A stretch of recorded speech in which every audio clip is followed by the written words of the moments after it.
All right, would you please, or I'll call to order the Moore City Council meeting for December 2nd, 2024. And would you call the vote, or the roll, please? Kathy Griffith, Here. Sid Porter, Here. Melissa Hunt, Here. Louis Williams. Here. Adam Webb, Here. Rob Clark, Here. Here. Would you please stand for the Pledge of Allegiance?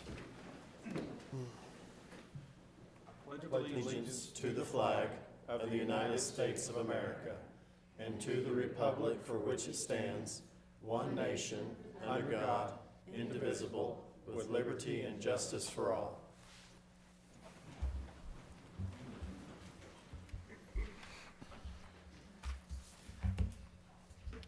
Item 2 is our consent docket. Make a motion to approve items A through D. Second. We have had a motion and a second for our consent docket. Items A through D, would you call the roll, please? Kathy Griffith, Yes. Sid Porter, Yes. Melissa Hunt, Yes. Louis Williams, Yes. Adam Webb, Yes. Rob Clark, Yes. Yes.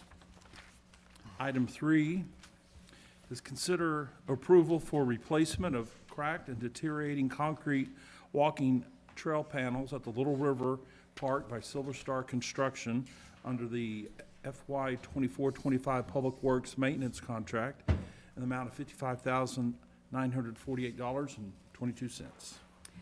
Good evening, Mayor and Council. This item is to replace the north side near the creek area. It's needs to be replaced and moved to the south so it's not so close to the high bank, and recommend approval. And just so I'm clear, that's the area that has it been closed for a little while, that Yes, section of it's the the trail? closed So we're area. gonna be able to fix that. We're taking care of that issue. Thank you guys, Sue, for getting that done. Yeah. We're trying. Yeah. Make a motion to approve. Second. We've had a motion and a second. You can call the vote, please. Sid Porter, Yes. Melissa Hunt, Yes. Louis Williams. Yes. Adam Webb. Yes. Rob Clark, Yes. Kathy Griffith, Yes. Mark Ham. Yes, item carries. Item 4 is consider awarding bid number 2025-004 to Confidence Ford in the amount of $273,840 as the lowest bidder for the budgeted purpose of 6 fleet vehicles. Mayor and Council, items 4 through 7 are companion items that all relate to the yearly purchase of our budgeted police vehicles, which is a part of our annual fleet maintenance. This first item, number 4, is the vehicles that went out to bid as we have done the last several years, and Confidence Ford was the lowest bidder. We'd recommend approval. What kind of vehicles are these? The same Ford Police Interceptor Okay. vehicles. And they'll be 2025s as well, because Ford did not make them in 2024.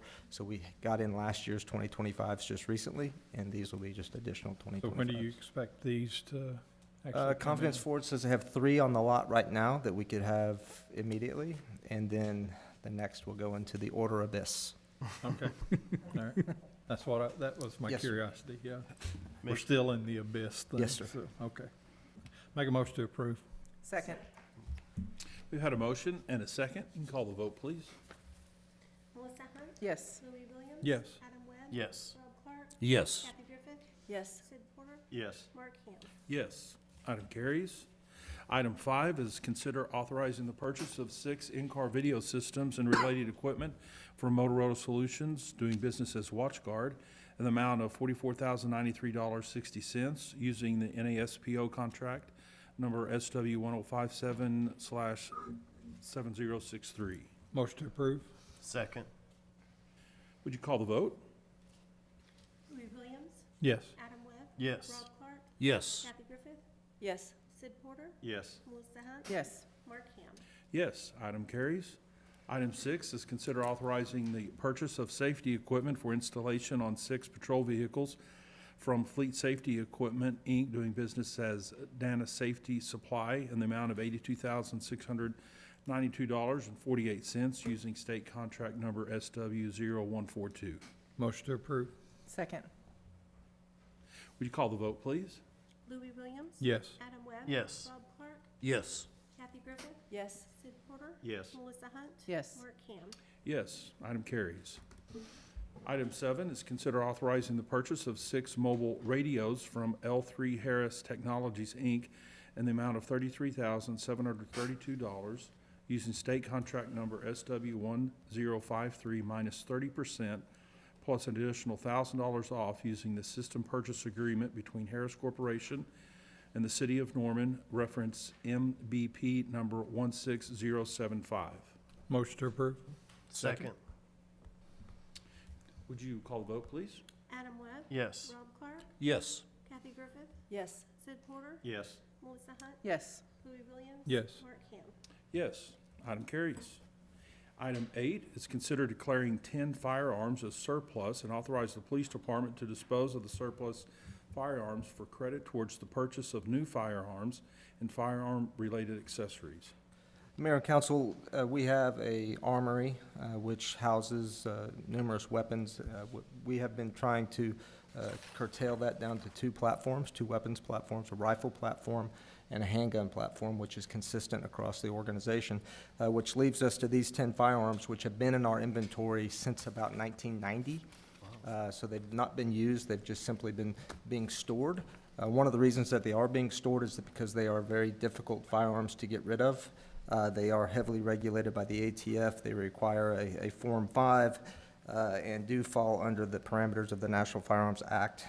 So we worked with City Legal and a Class 3 dealer to develop a process so that they could receive these firearms, and they have the authorization and the ability from the ATF to, and correct me if I'm wrong, Mr. Miller, but they have the authorization and the ability to fill out the Form 5. They are a FFL Class 3 dealer. They're going to give us credit, and we will use that credit to supply and maintain our current inventory of our consistent weapons. Oh, So we very good. recommend approval. Good deal. Thanks. Make a motion to approve. Second? We've had a motion and a second. You can call the vote, please. Rob Clark. Yes. Kathy Griffith. Yes. Sid Porter. Yes. Melissa Hunt. Yes. Louis Williams. Yes. Adam Webb. Yes. Mark Ham. Yes, item carries. Thank you. Item 9 is consider approval of the 2023 Consolidated Annual Performance and Evaluation Report, CAPER, and adopt resolution number 124, submitting aid report to the U.S. Department of Housing and Urban Development. Mayor and Council, this is the annual report that is submitted to HUD at the end of each program year. This report is for the 2023 program year ending in September of this year.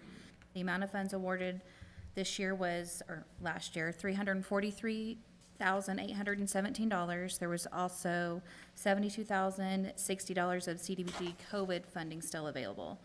The projects funded were home-delivered meals, counseling for sexually abused children, youth counseling, forensic interviews for children, fair housing services, substance abuse counseling, utility assistance, and an emergency home repair program, and also the reconstruction of sewer lines in the Southgate neighborhood. The total number of residents that benefited from both the entitlement and COVID funds were 778. A total of $23,415.16 was left over and will be rolled into next year's infrastructure projects. Be happy to answer any questions. Very good. No. Very good. Good job. Motion to approve? Second? We've had a motion and a second. Would you call the vote? Rob Clark. Yes. Kathy Griffith. Yes. Sid Porter. Yes. Melissa Hunt. Yes. Louis Williams. Yes. Adam Webb. Yes. Mark Ham. Yes, item carries. Thank you very much for your work. Item 10 is consider approval of a contract with Precision Concrete Cutting for trip hazard assessment and horizontal saw cutting and shaving services at various sidewalk locations throughout the city in the amount of $98,762.98 using the TIPS contract, the interlocal purchasing system number 230-10401. Mayor and council, this is a continuation of the sidewalk repair project that we started last year in our last fiscal year's budget.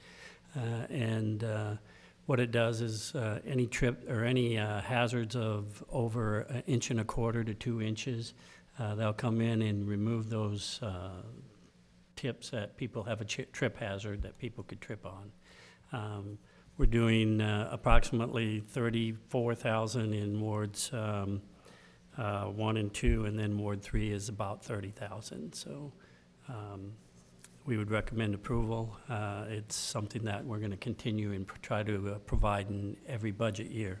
This is part of the budget then, budgeted already? Yes. Okay. And we've done a lot of this in Ward One, and I've probably to their annoyance sit out there and watched them for an hour or so. But they did an amazing job. I have a lot of seniors that I've talked to that have had that felt there was some trip hazard, and it's worked out great. They've done a very good job at smoothing it out and making Yeah. it easy to transpass. So, Good. make a motion to approve. Second? And I'm just curious, do they notify the city when they find something beyond the scope, something that? maybe Yes, needs to they be do. completely- Yeah, if it requires complete replacement or something of that nature, depending on how big it is, they may just go ahead and replace it. Okay, We have a cost item a unit cost item for that. okay. So there is an inspection before Yes, they go through and assess, they've gone through and assessed the neighborhoods already, and over the, most of the city, and we tried to do a little bit in each ward. And so they'll go in and spend probably a week or two doing their assessment and then put together the cost estimates based on what they find. Good deal. Thank you. Okay, we've had a motion and a second. You call the vote, please. Kathy Griffin, Yes. Sid Porter, Yes. Melissa Hunt, Yes. Louis Williams. Yes. Adam Webb. Yes. Bob Clark. Yes. Mark Ham. Yes. Item carries.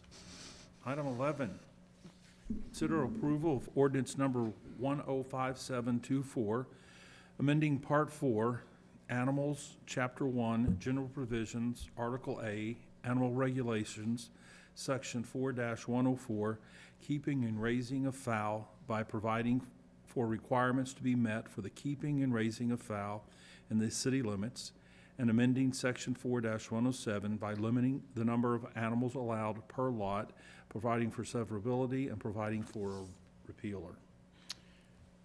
Mayor and council, this has been worked on over the fall. A draft was circulated to the council some time ago, and we made a couple of revisions based on requests and questions from the council. That's in the final document. John Fryrear is here to answer any questions as far as the impact to animal control. Be happy to answer any other questions. Brooks, just so that we're clear, if people, there's only 20 permits allowed, so if they had 0 pets to begin with, the maximum amount of chickens in the entire city would only be 80 with this ordinance. Would that be correct? For the first year. For the first year? Yes. Okay.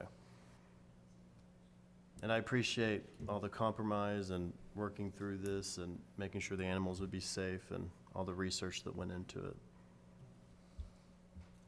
I do have some people signed up. Council, do any of y'all have any other questions for city staff before we?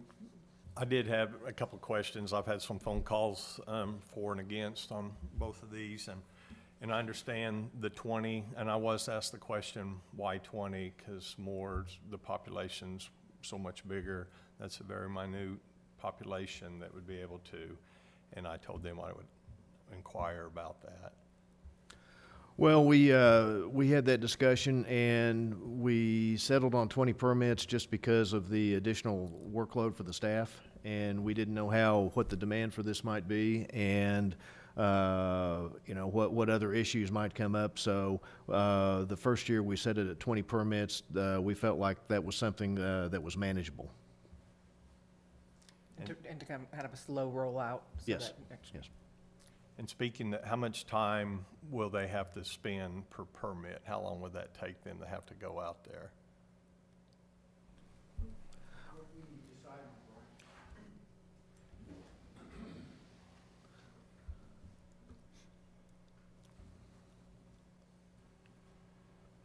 I mean, a lot of that will also depend on the installation of the chicken coop and those things, and if it meets code the first time that it's installed, or if we have to make several trips out there. So I would.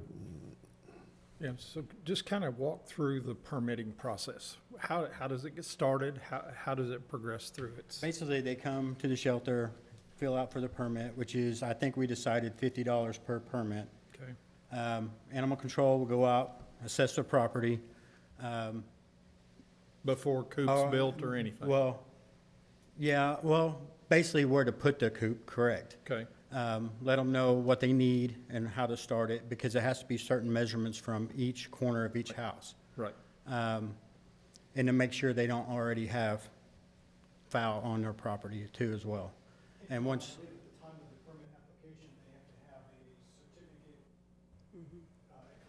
Correct. Correct. So they have to have the certificate saying that number 1 through 20 or whatever.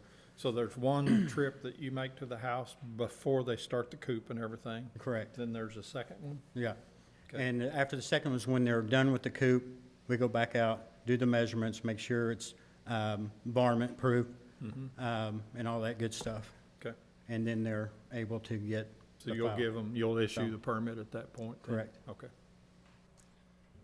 And you, so code enforcement, Elizabeth's department will not have anything to do with this. It'll strictly be through animal control. Y'all will do all the inspections and passing. We will passing. have to do the inspections, correct. If we see something that's outside of our means, we will contact code enforcement. But for the purpose of a chicken coop, you're there to inspect the coop and make sure, one, they can build it, and then once it's built, that it's meets all of the specs within our Correct. proposed ordinance.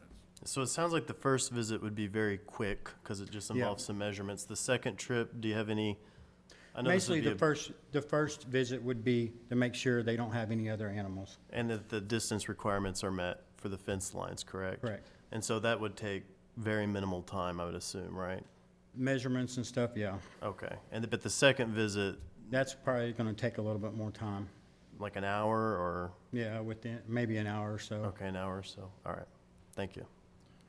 What kind of, say, once we do this and we've got them, what's the process for regulations on it? I mean, once they got it, is there any kind of inspections or only when you? Well, it would follow up if there's any complaints, stuff like that. We don't go out and just, Similar to the dogs and cats? correct. Okay. On the number of animals, had that question come up too. I just want to be clear on that. 4 in the city, so if you had 2 dogs, you could only have 2 chickens. Correct. Okay. We did have some people sign up, so I'm gonna call them. Thank you. No problem. Yeah, Thank you. Thank you. Just come up. The first is Jordan Hodgson, and you'll have 5 minutes and just your name and address. All right, I'm Jordan Hodgson, 126 Platt Lane. Good evening. Before the vote, I just wanted to reiterate why citizens of Moore should be allowed to have backyard laying hens. First, they are the best way to manage pests and fertilizer without chemicals, which is increasingly difficult to achieve in today's world. Second, and most important to me, our children should be allowed to grow up knowing more about where their food comes from and how to take care of animals properly. Third, of course, in the face of rising inflation and general global uncertainty, being able to take control of our food source is absolutely paramount to food security. These are just 3 of the other countless reasons which have already been voiced in this room to you in meetings past. Most importantly, I do want to say I've been really disappointed to see the way this has been drawn out. I appreciate the fact that it's here tonight, but this is maybe the 4th year that the citizens have brought this to your attention, and we're just now thinking through it. I don't find that acceptable, and I've been to many of the meetings. I've checked transcripts. There are at least 500, there's nearly 500 signatures that we've gotten on our petition of people from this city actually in favor of the ordinance, not to mention the dozens of people who have come to this podium to vocally say directly to you that they stand in favor of this. Tonight, if you're in favor, please stand just so we get a visual. I appreciate that. To ignore the vocal in favor of the silent, and maybe hypothetical silent in some cases, is really crazy, and it speaks to the true priorities, which seem to be personal preferences rather than being humble public servants that I would expect of my city leaders. As for the ordinance itself, you've taken your full authority in creating the most restrictive policy possible, which you will soon vote on, and still we say please vote yes for it. We're so in need of this opportunity to better ourselves and our children that we will accept the bare minimum minimum you've offered here tonight. We are ultimately desperate for leaders who listen and who actually serve the people of this city. We need this opportunity to raise our own food because frankly, we can't rely on our elected officials to do the right thing when it's presented the first time. I'm not meaning to be harsh. It's a long time coming, and I appreciate what you've put into it. I think it's a no-brainer on this one. So please vote yes for this ordinance. Thank you. Thank you. I would just have issue with one thing that you said about, it has been a long process for sure, and I do remember the last time we addressed this, we were getting ready to start building the animal shelter. Okay. I remember sitting over there where Councilman Clark is and asking whoever it was, I don't know who was speaking, to let us finish the animal shelter before we implemented a new possible ordinance. I may And have then- went hard on my grievances. then I'm once, sorry. yeah, and then once we built the animal shelter, we would definitely revisit it. We completed it, and it came back before the council, and here we are. And we I just wanna appreciate be- it. It's been almost 6 months since I brought it up, and I think it just took much longer. It's been brought up by other citizens in the last couple of years. That's what I've been told and have seen. Well, my good friend at First Baptist Moore, Leon Brining, always tells me the wheels of government move very slow. Sure, that's fair. And Well- it is very restrictive, but I think it's our way of trying to make sure that we've got the staff in place to do it. And certainly the ordinance could loosen up and change at some point if Sure. we decide, that, hey, this is going smoothly, there's no issues, and all of that. I think it's the way that staff feels comfortable Yeah. being able to implement it, so. Yeah, A lot of people were very estranged to this idea for a lot of reasons that have been discussed with environmental issues that could occur. All of us had to have individual meetings with our animal control to figure out how it impacts their day, and we had to meet with other cities. All that I stuff have just been takes quoted time. as Yeah. personal preference being the reason from one councilman in particular, and that has not left my brain. So that's really why my grievances were a little late on thick. But I appreciate the compromise, and I do hope to hear a yes. Thank All you. right, thank you. Patrice Williams.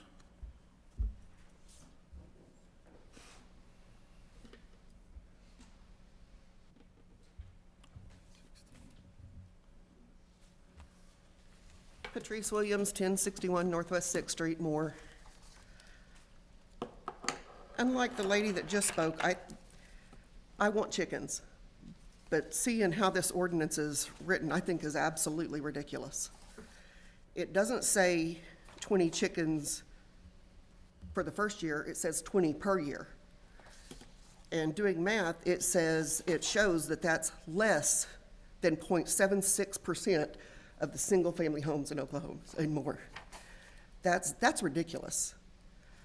It'll also fall under, it's designed for people that are more fortunate than others. You have to take a class, pay for a class, you go down and apply, then you build the coop, then you come back and they say, well, no, sorry, coop's not right, you're out of luck. You don't get it, so they're off the money for the coop.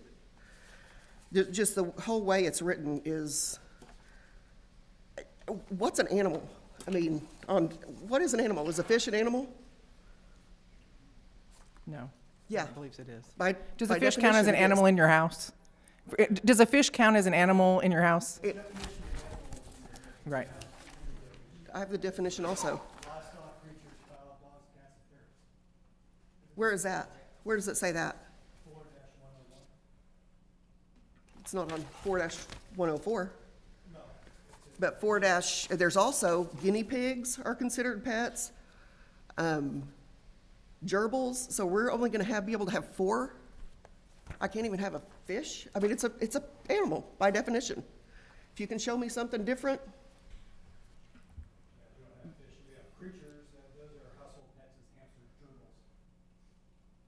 See, those are things that can be looked at and say, well, you have 2 fish and you have 4 chickens, so, and y'all can shake your heads and say no, but legally, yes, that could happen. Am I wrong? Well, he's saying fish is not in there. Fish does not count as but you're right, a guinea pig would. According to the definition of, where does it say that, Ryan? Because 4-101? Okay. because they're also considered exotic animals. So just the whole way this is written, and to have to pay, I just think there's too much. What welfare course? What's a welfare course? We need a name so we can look it up. I looked it up. I couldn't find one at OSU. Backyard chicken husbandry is what it's under. If you go through it, that would be part of the application process, and that would be the recommended course. But it is backyard chicken husbandry. I forgot what class number it is, but it's through the Marisher wildlife program. But you have to take the course before you can file the application. So how do we know what course to take if it's in the application? And you don't file for the application until you take the course. It would be listed online during whenever you apply for the process and start your application process. We would list that with that. I want fish, but I think this ought to be tabled because there's too many unanswered questions in the way this is written. And I know y'all will sit there and say, no, it's not. I work for defense attorneys. A good attorney could say, you're out of luck. So I think it ought to be tabled and have some more questions answered and look some more into it. Thank you. Thank you very much. And the, Sarah Yarborough? Sarah? No? Okay. Is there anybody here that would like to speak about the chickens that didn't sign up? Come on up and again, just state your name and address. And you have 5 minutes. My name is Chelsea McLean. I am at 2945 Woodlawn Drive in Moore. My only hang-up, I'm sure y'all are sick of hearing hang-ups today, I'm sorry. When it comes to the amount of chickens and it being a limit of 4 and other pets being involved, my daughter has 3 rats. They're in a cage in my house. They would never go outside or be a nuisance to anyone around them. And they would be considered part of those pets. I cannot own just 1 chicken. And the reason for that is for the health of the chicken. And the other problem you're gonna run into with this is, let's say you have 2 dogs, which I also have 2 dogs, so I'm already out. So when I have 2 dogs and you get 2 chickens, chickens just die. And I know some of you have had experience with chickens. I spoke to someone today about this and has had experience. You know, they just die. And when you're gonna go and let's say someone has 2 dogs and they pick up 2 chickens, the likelihood of both of them even making it to adulthood, you're looking at maybe 60% if you're lucky.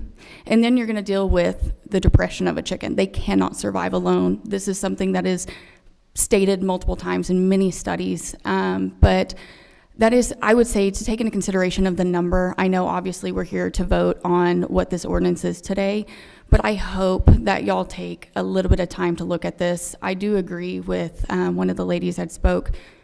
20 permits, I mean, I understand that this is a workload for somebody. I get that, and I really do sympathize. This is adding a job to someone. This is more money to pay for someone to do it. You know, I understand there's a lot more things that go into this, but it's almost not worth it. And I hate to say that. It completely minimizes. There are so few people that are gonna be able to do this just because of what the regulations are just alone, let alone the health of the chicken. I say, you can come in and inspect my yard all day long, but at the end of the day, you can just go pull up the map online. All you gotta do is go pull up the county clerk and you can see my property line. You can mark exactly where it's at. There's no sense in sending someone out to my property. It's like you can see that abundantly clear. All the measurements are there on the tax assessor site. So I think that there are certain steps that need to be eliminated regarding how we're going to assess this. I think that it's unnecessary to send someone out. I really do. I think that we're providing more work for someone that just shouldn't be there outside of look at a picture, look at the measurements, go and send your highlighted box of where it needs to be. If you need to come and inspect afterwards, wholeheartedly understand. But I don't want to waste people's time, and I know y'all don't either. And I would say that is one of my other concerns, but overall, health of the chicken, I don't think 4 is enough. I think you're actually gonna deal with a lot more death and sickness and issues that come with that. But like I said, I mean, I know y'all have spoke to a lot of people, you've spoken to cities and you know the studies. Whatever your decision is, that's perfectly fine. but I hope that there is more consideration down the road of how this will affect the public and the health of these animals in the long run. Thank you. Thank you. Is there anybody else here that'd like to speak about this item? Brooks, if, in a moment when we take a vote or table or whatever the council decides to do, let's say it passes, is the city animal shelter ready to go today, or will we have to delay implementation? Well, the ordinance comes into effect within 30 days if it passes So tonight. they'll be ready in 30 Yeah, days? so. Okay, council, is there any other discussions? I just had a quick one. Yes. With animal welfare and what I've listened to everybody speaking today, and what I'm getting from y'all is this isn't gonna be a big deal with the first year having 20 maximum coops or. It's going to be a problem. It is. Yeah, I mean, there's a lot more problem than just staff. We've done a lot of research on all this for a long time, and most recent, and it's an emergency to the city, is the avian flu. That's why we kept it down to a limit, because avian flu can pass to humans, dogs and cats, mice, rats, anything, and it is deadly. So that's what we need to watch for, and if a bird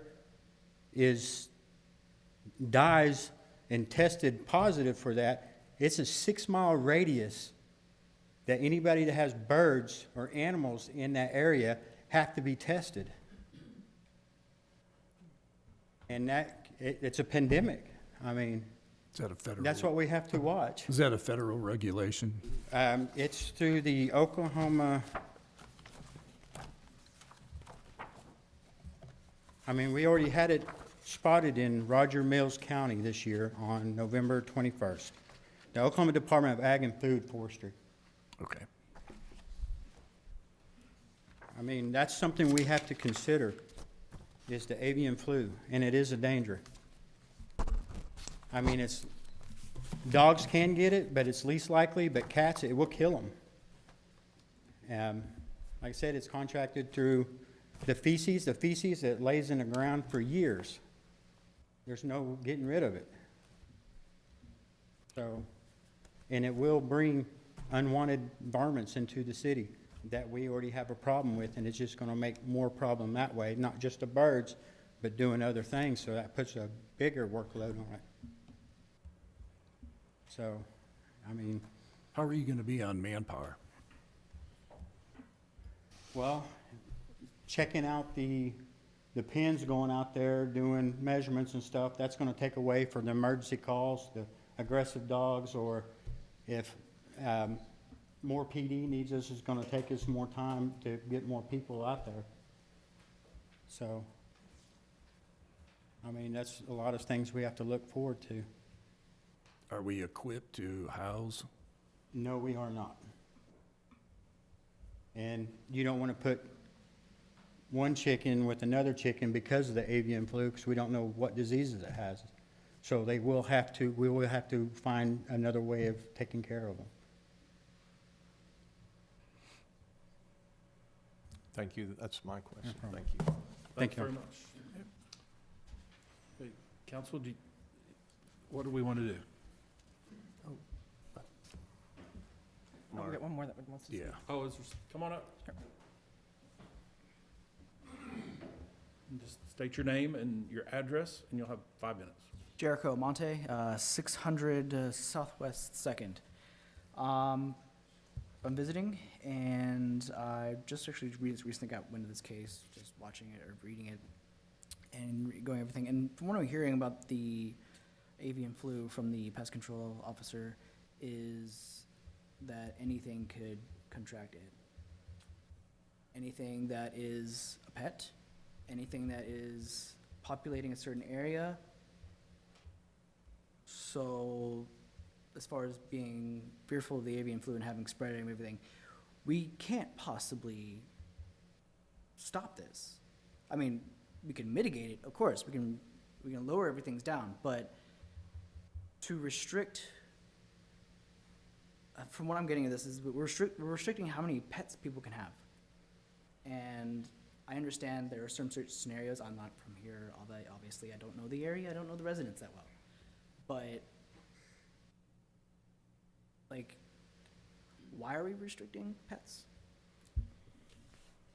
We currently restrict the number of animals that, dogs, cats, I mean, it's the city limits, we have ordinances, you have to, I mean, And people breed dogs, and Correct, then correct. all this stuff does happen and Right. all that, yes. But, and granted, maybe this is my anxiety, whatever, but to blanket all that across everybody who,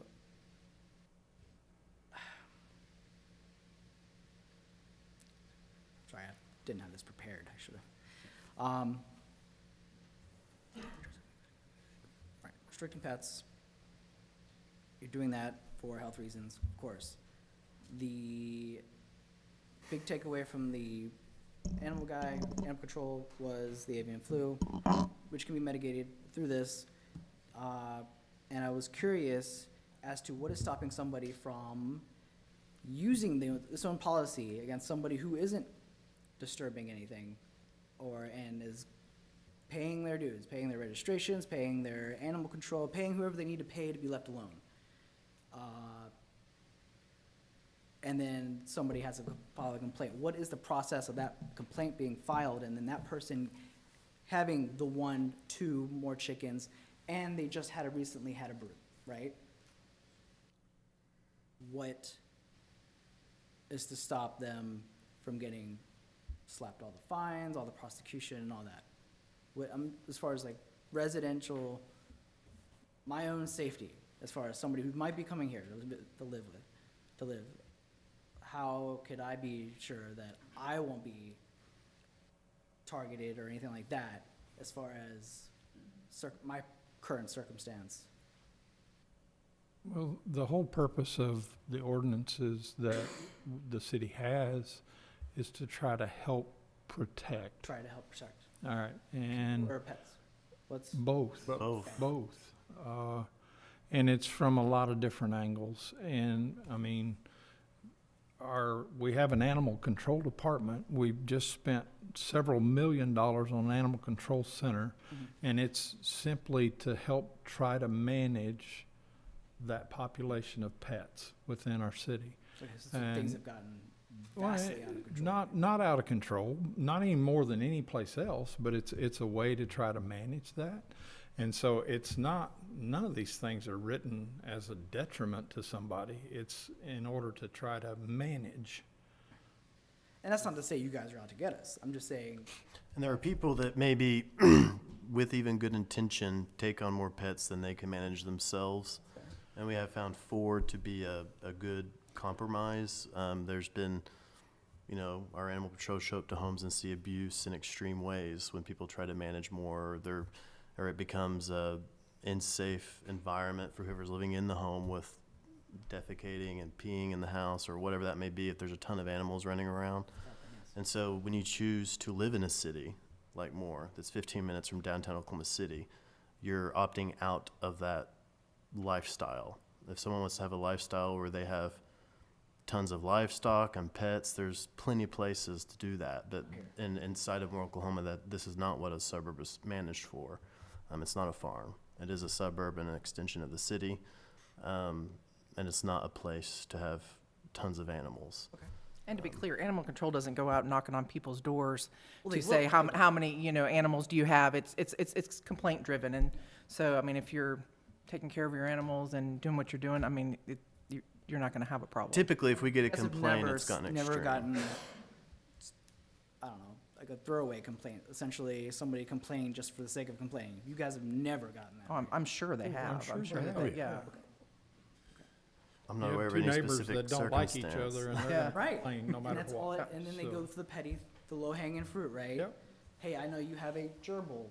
I know you have 3 rats. Let me make you pay for them now. That's the way the ordinance is written. Okay. Yep. And that, I just wasn't sure that Yeah. that's where it's at. and the 4 limit, that was before any of us were here. So the council and mayor before then So you're washing came your up hands with of it. that. no, we don't wash our hands of it. It was just put in place well before we were here, and that's what we're governing under. But you're not, are we pulling it apart? Are we trying to make it a little, like, everything seems already made, already decided. Without really digging into that, if it was put into place quite a while ago, and our population is much larger now than when it was made for. So we do have a lot more people, we have a lot more housing. So, I mean, you know, looking at it to increase it, I don't know if I would increase it as much as look at keeping it where it is or even reducing it the more your population goes. And maybe there's a discount. These are not large lot sizes in this town. I mean, it does become a detriment, you know, even having 2 large breed dogs, you know, Right, no, crapping in my I'm over in backyard all the Atlantic. time. I know, like, It having can 2 really get big dogs smelly is- in a week with 2. Yeah. So imagine if there's 4 100-pound dogs running around my property. I would probably have neighbors complaining being at the legal level without going out there and picking up poop and stuff every single day. So when you live in confined spaces this close to other people, there's other responsibilities to consider other than just the personal preference of like, well, I want 10 dogs in my house. And plus, that's not manageable here with your lawn size or the size of your home, most likely. And we still have some A1 and A2 areas within the city. I Yeah, and spoke with a this would not lady apply today there. that lives on 2 acres, and the whole chicken concept for 2 acres is a totally different concept than for a house that's on a 50-foot wide lot and the backyard is no more than 25 feet deep. That's the things that we're trying to, because we write these ordinances and then they get abused. And that's where the management comes in, is being able to manage that we get a complaint and then somebody has to go out and review what's going on there. So is it, And actually, your time is up. my time is up? Yeah, you have Quick- 5 one minutes. Just- quick question. Is this number based on the amount of complaints that you guys receive on a regular basis? The number of what? The number of restricted animals in a household? No, this was just an educated decision, a place to A start. number pulled out of air? We're one of the only communities in the area around here that don't legally allow chickens. And so But is it this all was still up for an change later? entry-level point to see how we can manage this, so. So this was all- Management is one of the big things that we're looking at right Yeah. now. Very well done. Thank And you. also, a little quick answer to you is you can have more pets than 4 and more. That's possible. But you're going to have to have more space for it. When I'm referencing lots, you know, like the neighborhood I live in, I think if you saw them, you'd think, okay, this is not, it's kind of cruel if you were to have more than a few dogs in this space of a yard space at that point. If you have, you know, an acreage or anything like that, that's a different scenario in the city. But when you're living in this city, but when you live in small neighborhoods and things, these restrictions are adequate. So, regarding, you. regarding the ordinance, we've had some that would like us to vote on it, some that would like us to table it and work on it some more. It's taken some time. I don't know how the council feels about it. I'd make a motion to vote on it with the idea that I would, if it does pass, I would really like to have Brooks and Animal Control come back around May or June and give us feedback of how it's going and see if there is wiggle room to change things, either way. And just have an update, a formal update of how it's going. We've talked to every suburb around here. I personally have with other elected officials. I've talked to other animal control. Avian flu was not a issue for any of them. But other factors were that went into the wording of this, of abuse to animals, which is hence the education course that's required. That's not to be mean or cruel or barrier to somebody, but that ensures these animals are respected and treated well and people are educated on how to treat these animals and things. So, you know, it's months to get to this point. I would make a motion to vote on it or to approve, Okay, I'll second that motion. and we can see what happens. Okay, we have had a motion and a second to vote on the ordinance. Would you call the vote? Kathy Griffith, No. Sid Porter, No. Melissa Hunt, Yes. Louis Williams. No. Adam Webb, Yes. Rob Clark, No. Mark Ham. Yes. So the motion fails with 4 no and 3 yes, is that correct? Okay. Thank you. Thanks for everybody that was here tonight and referenced that item. Item 12 is consider adopting resolution number 10124, accepting the Regional Safety Action Plan, RSAP, recently adopted at the November ACOG board meeting, allowing ACOG and its member communities and the transportation management area to apply for safe streets and roads for all SS4A implementation grants. Mayor and council, this resolution adopts ACOG's Regional Action Safety Plan. The plan adopts a Vision Zero policy, which includes the goal of eliminating traffic deaths and serious injuries to zero by the year 2050. By adopting this resolution, the city would now be able to apply for U.S. Department of Transportation Safe Streets and Roads for All funding that we are not now able to apply for.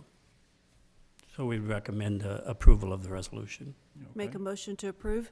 Second? We've had a motion and a second. You can call the vote. Sid Porter, Yes. Melissa Hunt, Yes. Louis Williams. Yes. Adam Webb. Yes. Rob Clark, Yes. Kathy Griffith, Yes. Mark Ham. Yes. Item 13 is approve the issuance of a $500 end-of-year stipend for all regular and probationary full-time active employees, as well as all regular part-time active employees receiving benefits as of December 1st, 2024, and a $250 end-of-year stipend for all other active part-time employees as of December 1st, 2024, per city resolution number 7023.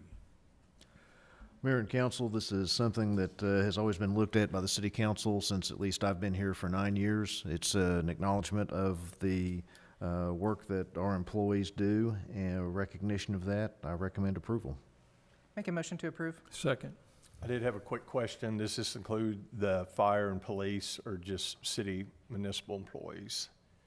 The contract, does it contract? Includes them. yeah. Includes them also. Okay, thank you.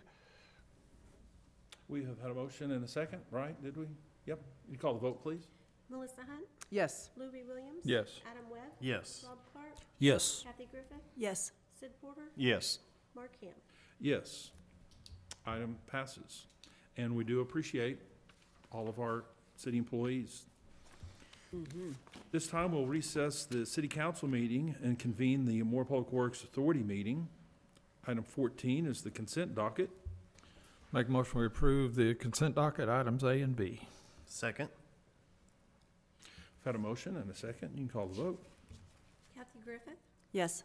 Sid Porter, Yes. Melissa Hunt. Yes. Louis Williams. Yes. Adam Webb. Yes. Rob Clark, Yes. Mark Ham. Yes. We'll now recess the Moore Public Works Authority meeting and convene the Moore Risk Management meeting. Item 15 is the consent docket. Make a motion to approve the consent docket items A through C. Second? Motion and a second. Would you call the vote? Melissa Hunt, Yes. Louis Williams. Yes. Adam Webb. Yes. Rob Clark, Yes. Kathy Griffith, Yes. Sid Porter, Yes. Mark Ham. Yes. Item carries. We'll recess the Moore Risk Management meeting and reconvene the City Council meeting. Item 16 is new business. We had a couple of citizens that did sign up to speak on this. Pat Burrow. And I believe you wanted to speak about water service to a piece of property and the possibility of waiving a demolition fee. And just state your name and address, and you'll have 5 minutes. Good evening. I'm Pat Burrow, 2721 Little Lane in Moore. And I'm sure I live on 27th, which it was in the country when I moved out here. I was 21. In a couple weeks, I'm going to be 81. I've been here a while. And as you all know, 27th has become a main thoroughfare east-west and more. I have a friend, I live on 27th and Little Lane, and I had property that runs over to, if y'all are familiar with the property that Mr. Terrell had, that's everything over there.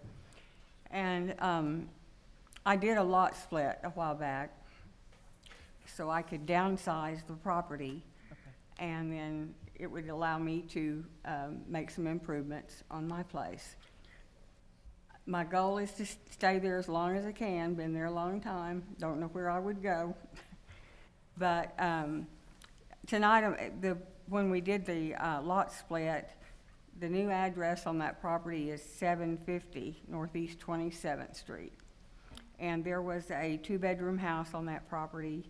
And May of '23, the city of Moore required me to have that house demolished, which they did at that time.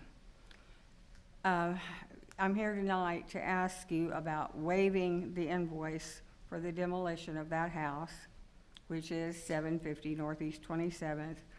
And the other problem I have is I need to extend the water and sewer service to that property. And which will allow me to, it'd be a great location. I had one buyer at one time, but it just didn't work out because of the water situation. Just a side note, 2012, everybody in that area had well and septic all these years. In 2012, it's about a year after they had built a house just south of my house, my well was gone. And I've been on city water since 2012. So that's what I'm hoping that you all will consider to help me with all of this, so that property would make a great location for somebody, because, we've got so much traffic out that way now. And I just would appreciate your help so I can get that property sold and have somebody that's gonna make it look really nice and allow me to make the improvements I need to make on my place. Thank you. Thanks very much. Well, I would just recommend, Brooks, maybe we can look into it, and you could get back with the council and give us some suggestions or input if we're able to do anything or not. Sure. Thank you. And then Patrice Williams also signed up for 16, item 16. Did she leave, though? She left. Okay, all right. Move on to item B, items from city council trustees. Thank you guys for the trees being planted along Eastern. Yes. We've had a lot of people Yeah. appreciate that, and it's starting to look Great. real nice. And then also to the parks crew and everybody else involved, whoever that was, of putting up all the holiday decorations around town, the Christmas stuff. It looks real good. So thank you guys for taking the time to do all that for us. And we have some events this Friday and Saturday, December 6th, December 6th. That is what? the Christmas Spectacular. Christmas Spectacular out at Central Park with the fireworks and all, and that starts at 6? I should have looked. 6:30, I believe. 6:30? It's 6:30 to 8:30. Okay, great. And then the 7th, we have the Christmas parade downtown Moore, and that starts at 6. Yeah. Just be here at 6. Yeah, and I don't know who was involved in all the work done on the ordinance that did not pass, but I want to thank the animal control folks for all the work that y'all have done, and city staff, whoever all else. And we're not done. This is gonna happen again, so just keep your notes. And I would like to echo on what you're saying too. I spoke to both people. I know I ask a lot of questions because I've always said, as a representative, you call me, I'm going to ask. And even, we got to communicate and try to find common ground on some of this. But, and one of the things on both sides, I don't think anybody was really happy with the ordinance. It's a good start that we've kind of got into it. Some questions come up, and I agree with you. I don't think this is the end of it. But anyway, I also, because I know people take a lot of time doing all this, and I know animal welfare is overworked, because anywhere in the metro area, they're full, they're overworked, winter's coming, it's gonna get worse before it gets better. And we just gotta be able to have a system where it works for everybody. So, but thank you for your hard work in doing all that. Okay, item C is items from the city trust manager. Just would like to highlight that the millage rate in the city of Moore dropped from 15.45 to 14.5 mils with the latest property tax bills. And so this is just an example of what can happen if the way the bonds are issued, as far as issuing only for the current cash needs for the projects, and it's a way to control the millage rate and to control any of the property taxes. So just wanted to let the council know that we watch this very closely, and you know, these results show that the millage rate will always fluctuate a little bit up or down, and it's, you know, we've proven in 2024 it can go down, but it's just how you manage the issuance of your bonds. Yeah. Well, and then there's also more players than us that affect our property taxes, so we're just one small piece of that, so. And yes, small is correct. Yeah. Our percentage of that is a fraction of what the other entities are that need to run and operate their responsibilities. But I just know that our city government is very efficient, and we all live here together and pay these taxes. And when we do these bonds, we're looking to build new roads or underpasses or a community, a central park, a central station. So there's never any real flashy stuff that we're looking to build. It's all for the basic needs of the city. So thank you, Brooks, for watching that closely and issuing the money just as it's needed. Yep. Okay, item 17 is executive session. Section 307, Title 25 Oklahoma statutes permits the public body to meet in executive session for certain specified reasons under certain specified conditions. And it's the opinion of the city attorney that the city council may consider and adopt a motion to meet in executive session to discuss the following items. Item A is discuss, consider, and if deemed appropriate, take possible action regarding pending claim by Daniel Davis on behalf of Rachel Lambert against the city of Moore, and authorization for legal counsel and staff to take action as necessary and appropriate in the interest of the city of Moore as authorized by 25 Oklahoma Statute 307B4. Make a motion, we convene to executive session. Second? You call the vote? Kathy Griffith, Yes. Sid Porter, Yes. Melissa Hunt. Yes. Louis Williams. Yes. Adam Webb. Yes. Rob Clark, Yes. Mark Ham. Yes, and we'll convene to executive session. Thanks, everybody.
Switch, yeah.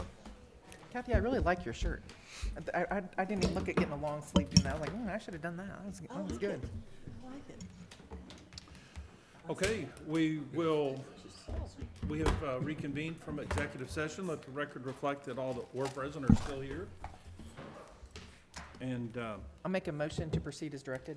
Second? Second. okay, we have a motion and a second. Would you call the vote? Sid Porter, Yes. Melissa Hunt, Yes. Louis Williams. Yes. Adam Webb. Yes. Rob Clark, Yes. Kathy Griffith, Yes. Mark Ham. Yes. One carries.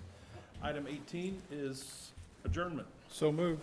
Second. Would you call the vote? Melissa Hunt, Yes. Louis Williams. Yes. Adam Webb. Yes. Rob Clark, Yes. Kathy Griffith, Yes. Mark Ham. Yes, we're adjourned. Thank you. See Thanks, everybody. everyone.